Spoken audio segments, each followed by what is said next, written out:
that bought my liberty. I do not know just why he came to love me so.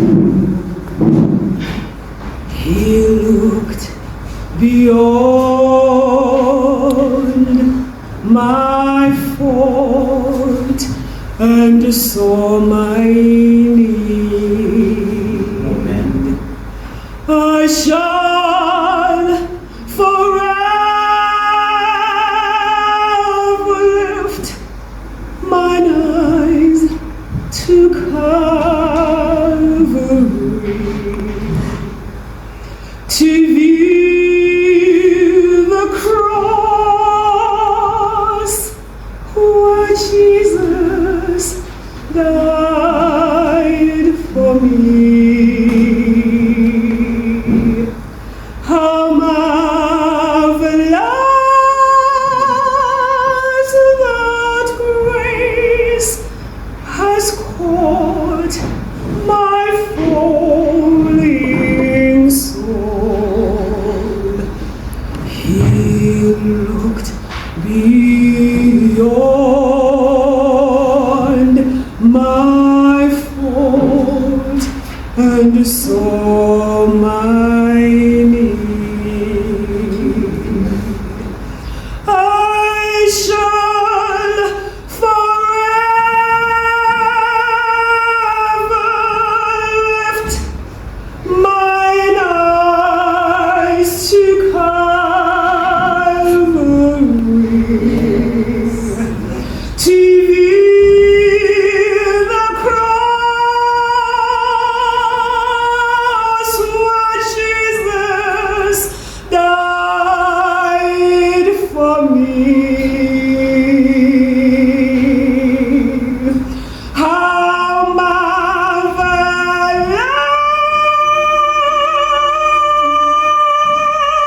that grace has caught my falling soul. He looked beyond my fault and saw my need.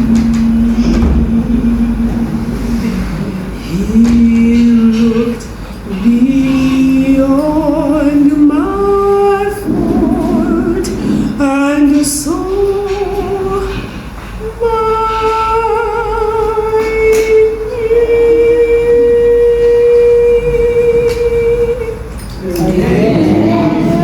Let's begin reading from verse 69.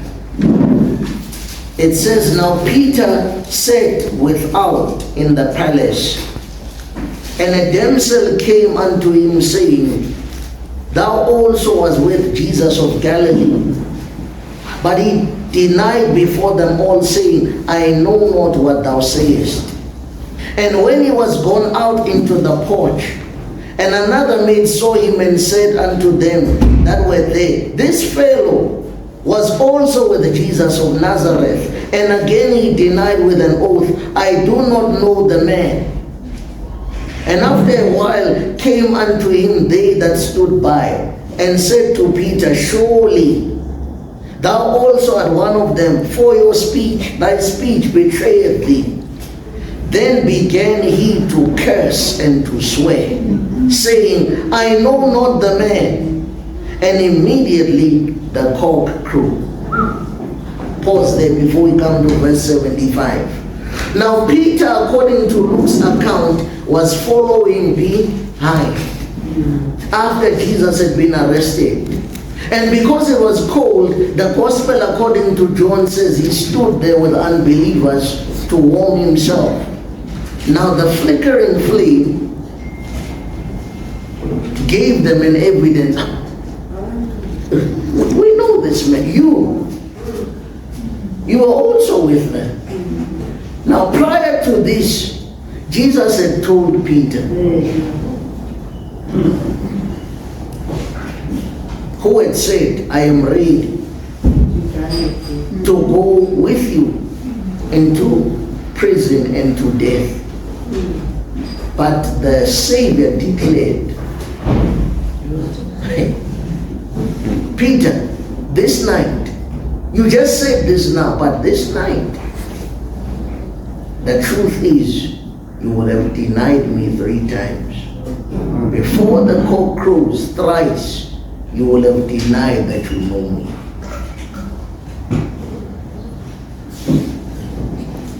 And now reality struck. Peter, on the third account, do you see what it says? Even your speech. It means Peter was being changed.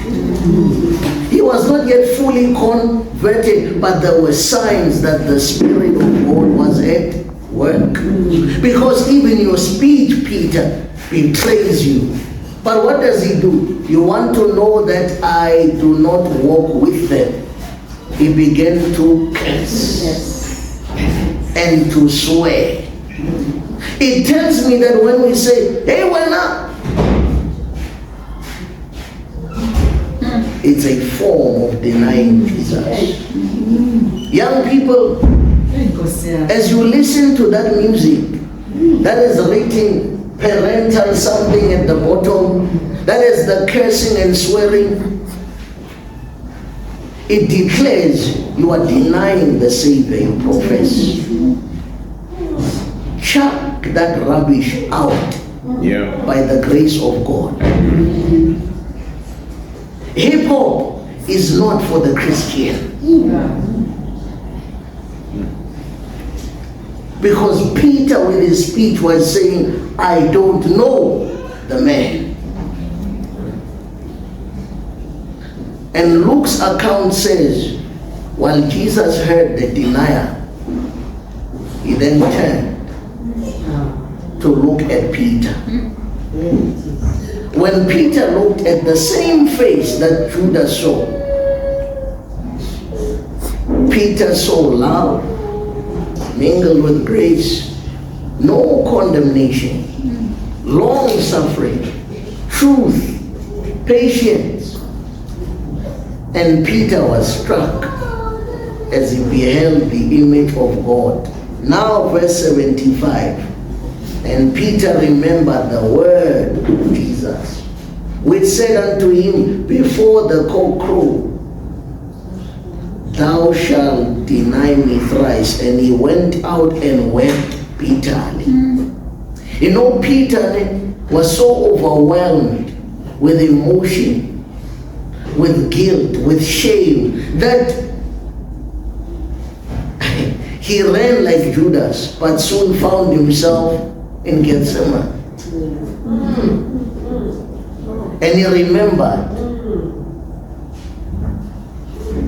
watch and pray while I go up yonder. And Peter, on that consecrated spot, renewed his covenant with the Messiah. Two different people, same God, two different results. When you look at Jesus, what do you see?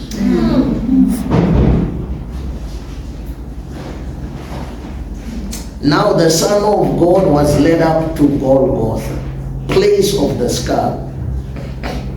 We're now closing it off. Turn with me to Matthew 27.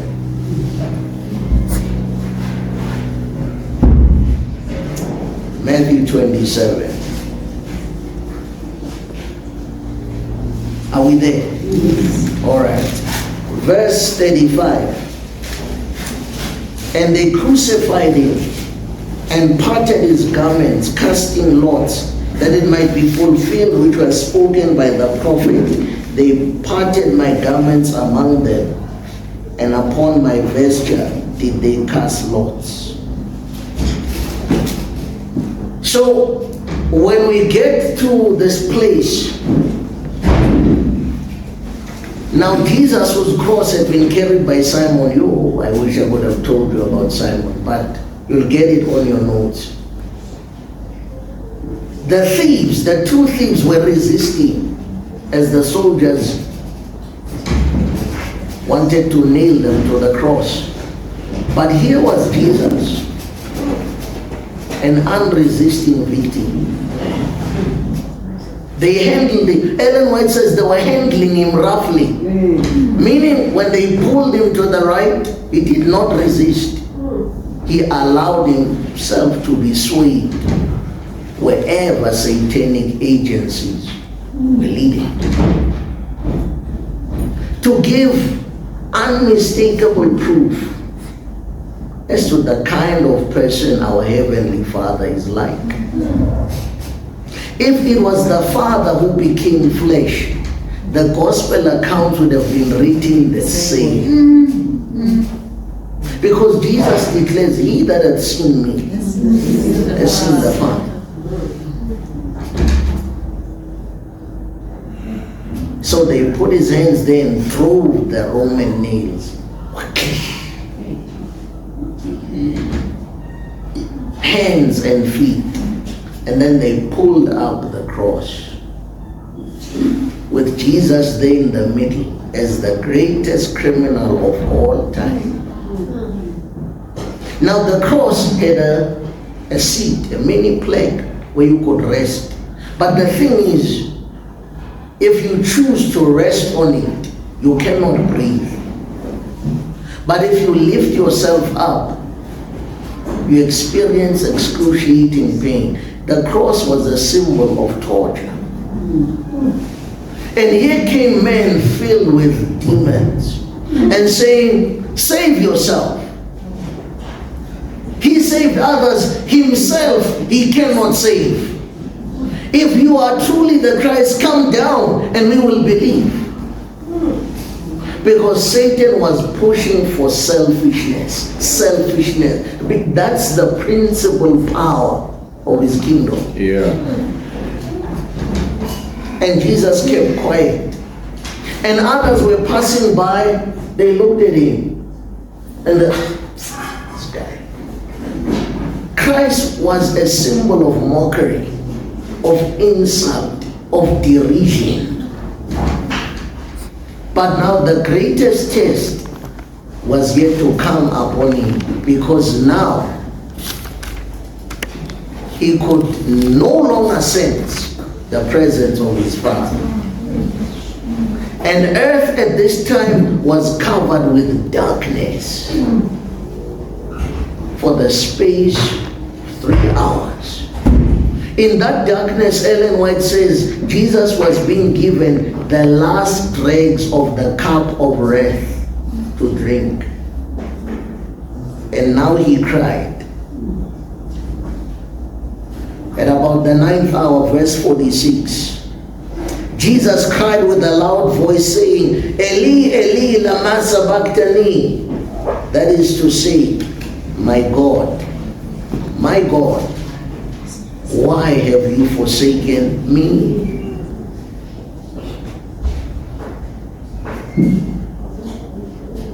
Do you know what was taking place here? Turn with me to Hebrews.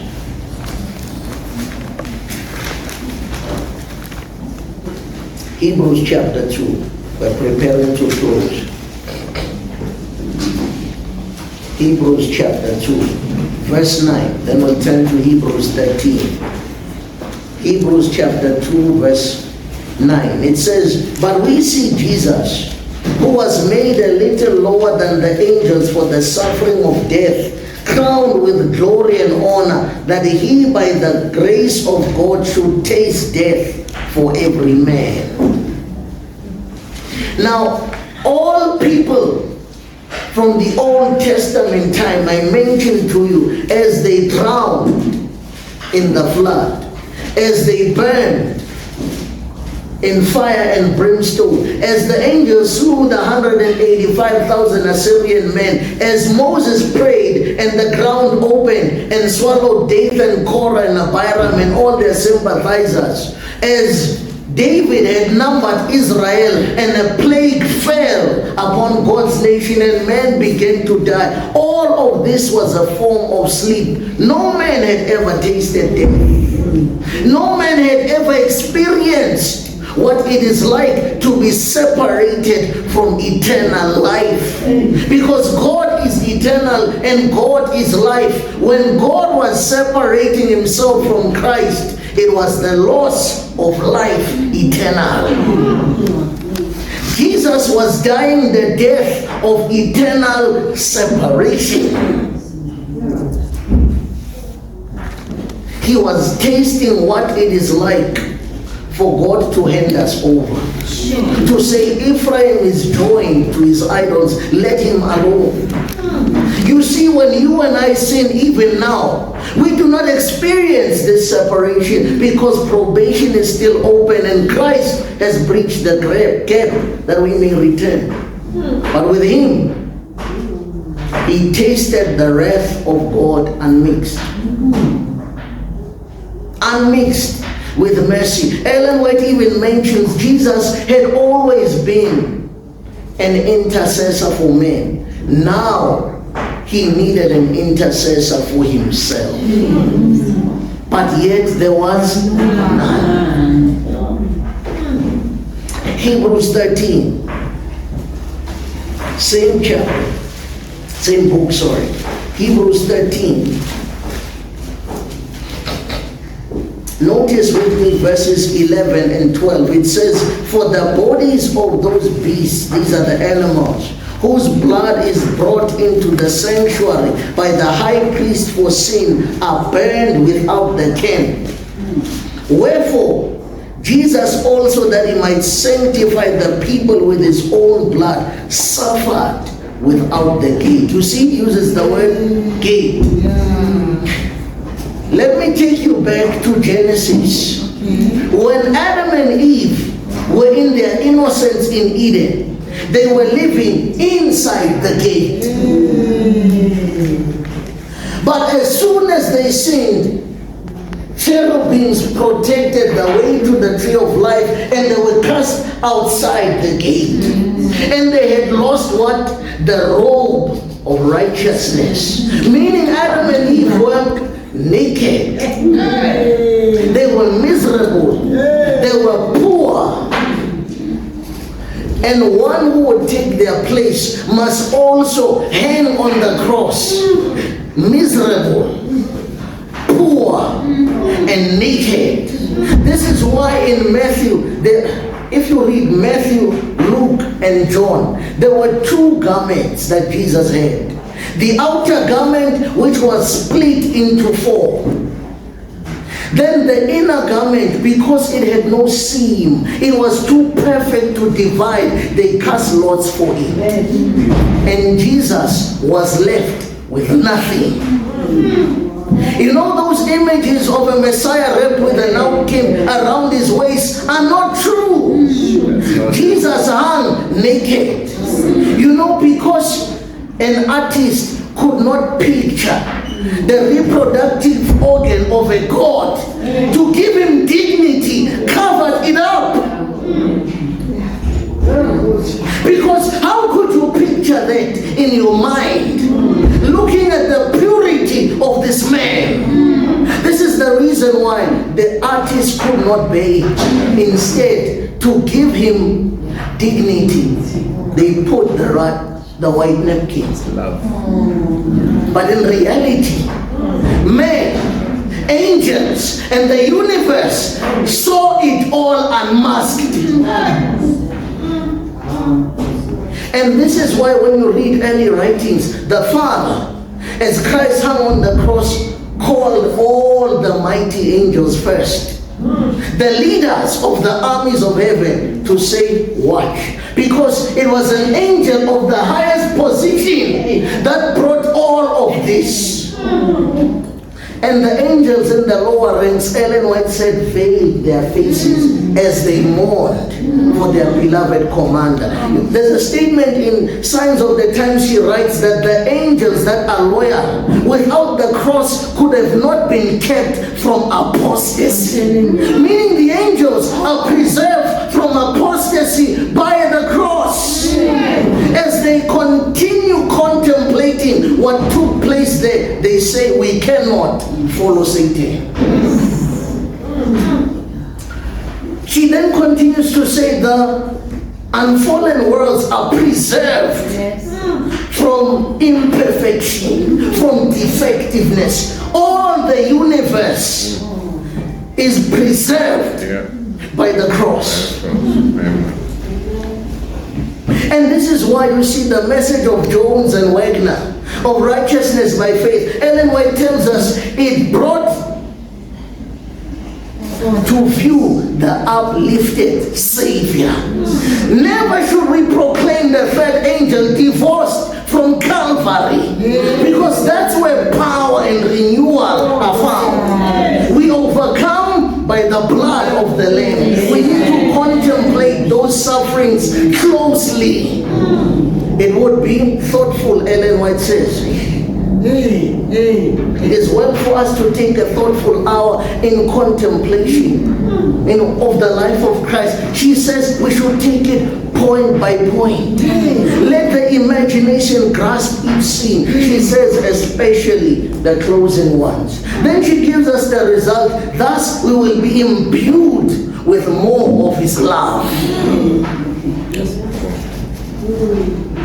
So Jesus suffered without the gate. Let's see Revelation. Who is outside the gate? Revelation chapter 22, verse 14 and 15. Revelation 22, 14 and 15. This is my closing verse. It says, blessed are they that do His commandments, that they may have right to the tree of life and may enter in through the gates into the city. Then she says, for without are dogs and sorcerers and whoremongers and murderers and idolaters and whoever loveth and maketh a lie. Meaning Jesus was suffering the death that is deserved by dogs. You know, the Bible declares that a dog eats its own vomit. That's how disgusting it behaves. But David also tells us in Psalm 22, for dogs have compassed me, the assembly of the wicked have pierced my hands and my feet. Meaning dogs represent wicked people.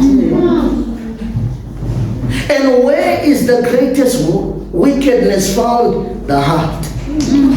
The heart is deceitful above all things and desperately wicked.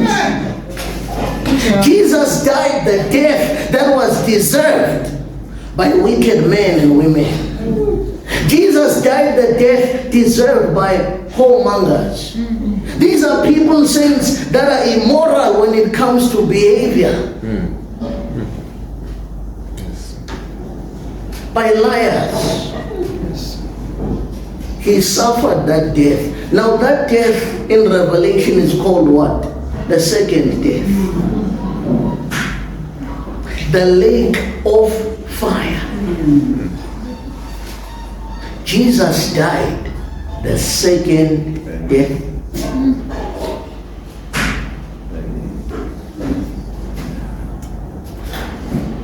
And because it was too heavy to handle, the soldier was amazed that Christ died so quickly, and he pierced his side. And there came out blood and water mingled together as a symbol of a broken heart. Because you see, when the heart is swollen as a result of superhuman agony, if you have to be pierced, blood and water will come out simultaneously. Christ died of a broken heart because sin breaks the heart of God.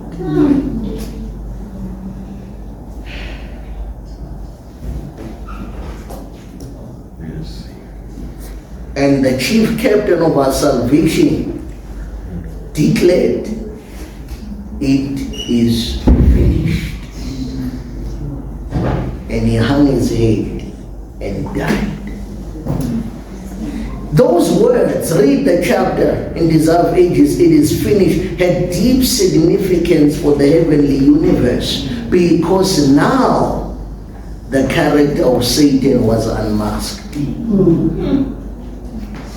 Now the universe could say, no more of the shining one.